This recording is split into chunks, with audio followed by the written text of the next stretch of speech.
This is chapter 10.3, Taylor series and radius of convergence. So we'll first talk with something called power series. And basically what power series are is, remember that you can kind of write a geometric sequence or a series with the R thing. So if you had like A, R, oh, that's wrong. A and then plus AR, then AR squared plus AR cubed, and then so on and so forth until you get AR to the n minus 1.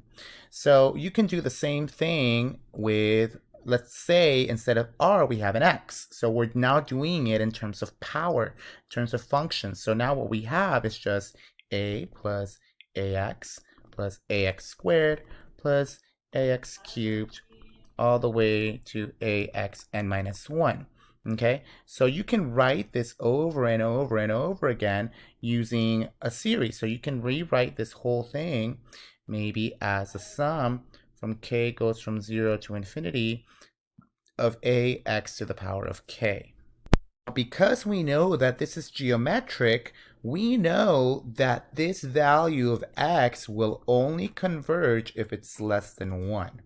So if the absolute value of x is less than 1, we know that this guy is going to converge. Okay, that is what we know. Okay, so basically what we're going to try to do is, given some sort of power series, we're going to try to figure out, when does x converge? So when does x converge? What value can we plug into this value of x so that it will converge? So when does x converge?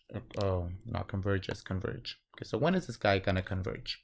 Okay, so basically we're gonna have like three options. So the first option, okay, is that there is going to be some value r that will kind of tell us where this is going to converge. So there is a number r, and this r is what we're going to call the radius of convergence, such that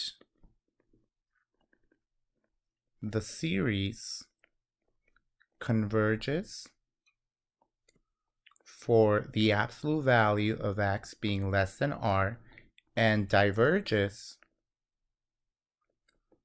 for the absolute value of x being greater than r. Okay, so there's going to be some, so it's not always going to be less than 1. It might be some other number.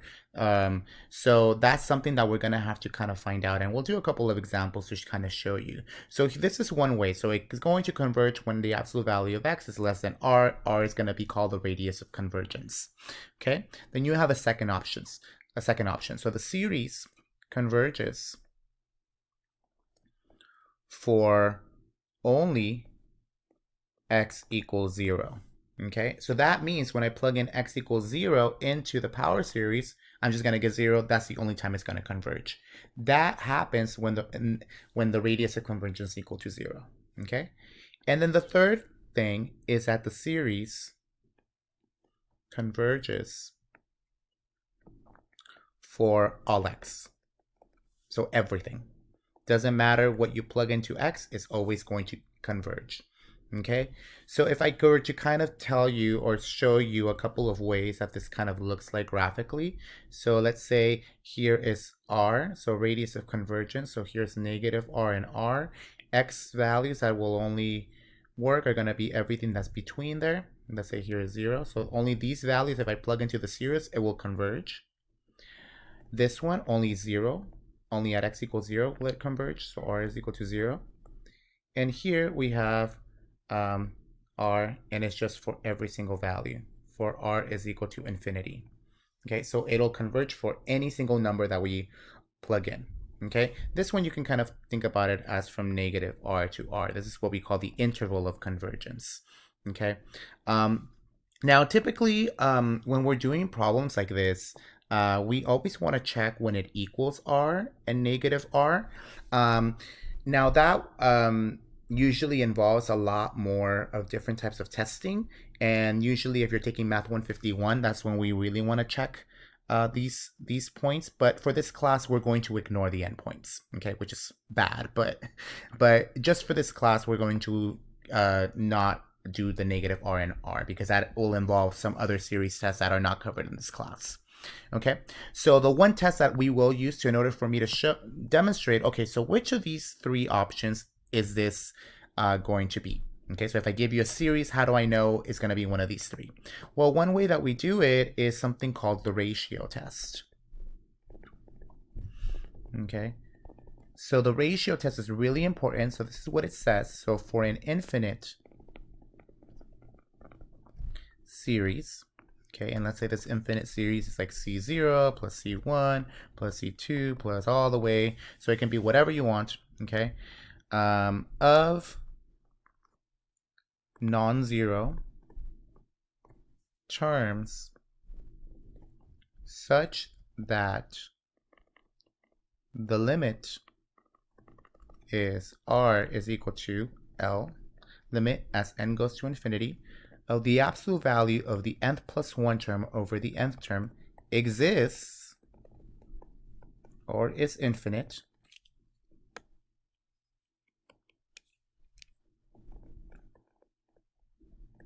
okay, then we can say the following thing. So if this value of r that we calculate is less than 1, is going to converge. If the limit of r is greater than 1, the series will diverge. The only case is when it equals to 1, we're not going to look at equals to 1. Okay, we're just going to say that it's going to converge and diverge. Okay, things happen when it's equal to 1, which we're not going to test. Okay, so this is basically what the ratio test is. So basically, if you have a sequence, a series that kind of looks like this, and all you got to do is take the n plus 1 term divided by the nth term, take the ratio of it with an absolute value, and then take the limit. Okay, so this looks really confusing. Let's just do an example so that you can kind of see what this looks like. Okay, so find the radius of convergence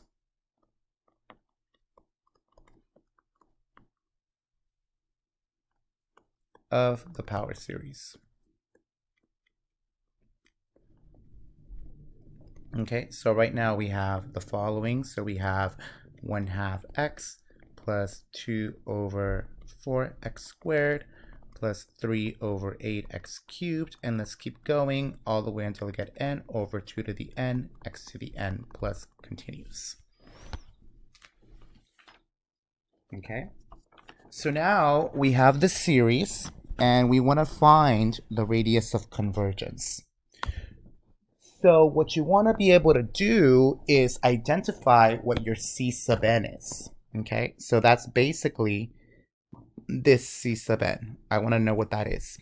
And luckily for us, they told us what the C sub n is. In that case, it's just this guy, the nth term.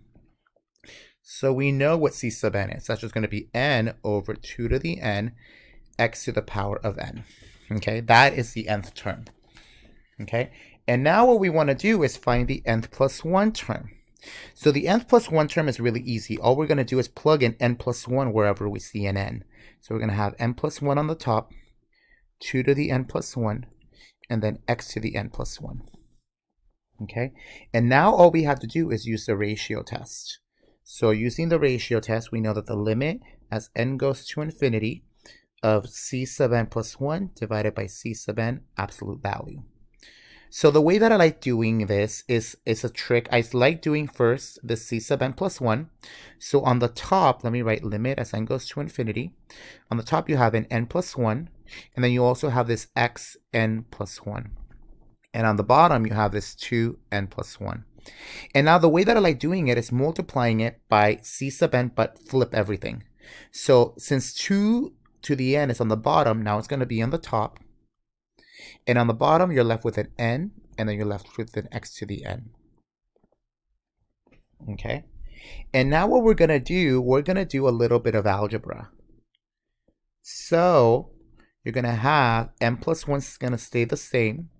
A way that I can rewrite x to the n plus 1 is going to be x to the n, x to the first power.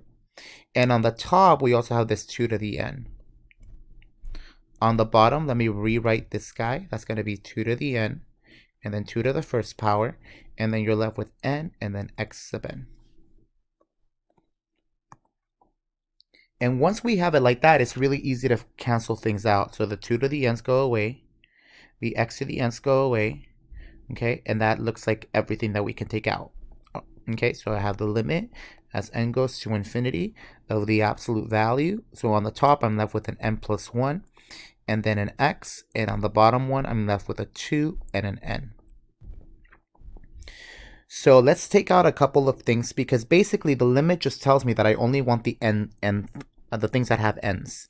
And the only thing that has an n is just this guy, so n plus 1, and then the only thing that has an n on the bottom is just this n. Okay, now I'm going to get rid of this absolute value because n can only be positive. Okay, and now I'm going to take out anything that doesn't have an n, I'm going to take out. So for example, this x I'm going to take out, but I'm going to include this absolute value. And then I'm going to take out the 2. Absolute value of 2 is just 2.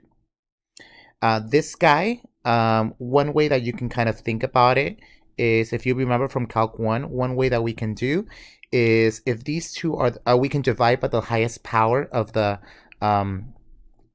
coefficients. So in this case, it's going to be n. So I'm going to divide everything by n. Okay. So then what I'm going to have is absolute value of x over 2, limit as n goes to infinity. This is going to give me a 1 plus 1 over n over 1. If I take the limit as n goes to infinity, this guy's going to go to 0. So I'm just left with 1 plus 0, which is going to give me 1. So I'm left with absolute value of x over 2 times 1. So I'm left with absolute value of x over 2. Now, when is this going to converge? Well, this is going to converge when it's less than 1. Okay? So let me just solve for the absolute value of x. Solving for it, moving over, I get 2. So my radius of convergence is going to be equal to 2. That's what that's going to be. Okay? So it's not too, there's a lot of things that are involved. We need to know a little bit about limits. We need to know how to do a little bit of algebra, and then be able to get rid of the limit at the end. So that's, I think, the trickiest part. Okay? So let's do a couple more examples to kind of make sure that we really understand this. Okay, because this can be really tricky. So here's my next example. And for this one, I want to find the radius of convergence.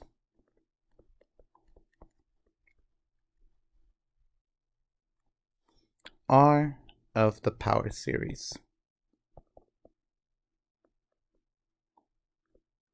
Okay, so I have 1 minus x over 5 plus x squared over 5 squared minus x cubed over 5 cubed plus ... Now notice that in this case, it's going to be really hard for me to figure out what c sub n is. Okay, so I don't know quite what it is. Okay, now one thing that I do realize is that I'm going to look at every term. So I can see that you have an x, then you have a 5 on the bottom. Okay, now all of these, if this is the 0th term, this is going to be the first term, the second term, so on and so forth. So basically, this is just to the power of n. N equals 1, n equals 2, n equals 3. Okay, and then notice that here you're going to start off with a -1. Okay, and it's going to be raised to the nth power. So remember that you have these alternating signs, so it's going to be -1 to the n, and then x to the n over 5 to the n.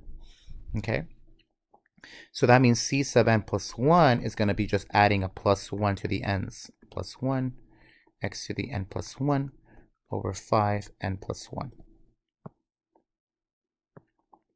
Okay, so here we want to find the radius of convergence. So we're going to take the limit as n goes to infinity.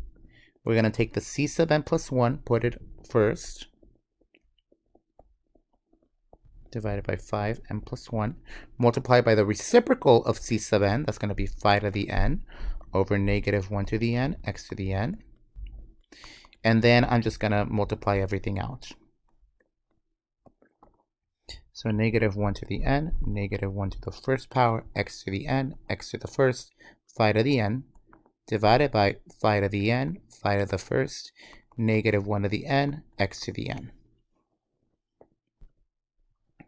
And now we're going to cancel things out. So the x to the n's go away, the negative 1's also go away. And all we're left with is just the limit as n goes to infinity of the absolute value of negative 1 is left on top. Then you have an x on the top, you have a 5 on the bottom, and that's it. Okay, so I can take out the numbers. Okay, so I can take out the 1, the absolute value of 1 is just 1. The absolute value of 5 is just 5. And I can also take out the x, absolute value of x. And all we're left with, well, there's nothing left. We only have a 1 there. Okay, well, this is just going to be equal to 1, so we're just left with 1/5 absolute value of x. This is going to be less than 1 because that's when it converges. Move the 5 over, I get absolute value of x is less than 5. So my radius of convergence is going to be 5. Okay. Alrighty. Okay, so now what I want to do 2 more examples, okay, just to make sure that we really understand it. Okay, so find the radius of convergence.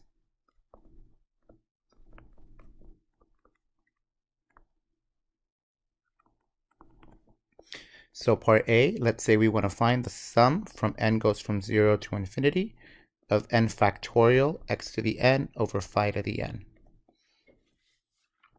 Okay, so now we have one of those factorial things.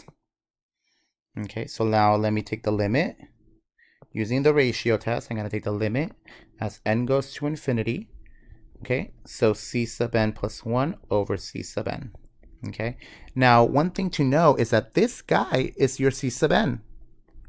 This whole thing is going to be your c sub n. So c sub n plus 1 is just adding an n plus 1 there. So you'll be n plus 1 factorial, x to the n plus 1, divided by 5 to the n plus 1. Okay, so that one was easy to look for. So you're going to have the limit as n goes to infinity. So c sub n plus 1 is going to be n plus 1 factorial, x to the n plus 1, over 5 to the n plus 1, times then c sub n flipped. So 5 to the n over n factorial, x to the n. Okay, so this is going to be equal to the limit as n goes to infinity. So let me leave the factorials by itself for now. So I'm going to leave x to the n, x to the first, divided by phi to the n, phi to the first. Then I have 5 to the n, n factorial, and x to the n. So let me cross out a couple of things. So you're going to cross out the x to the n's. You're going to cross out the 5 to the n's.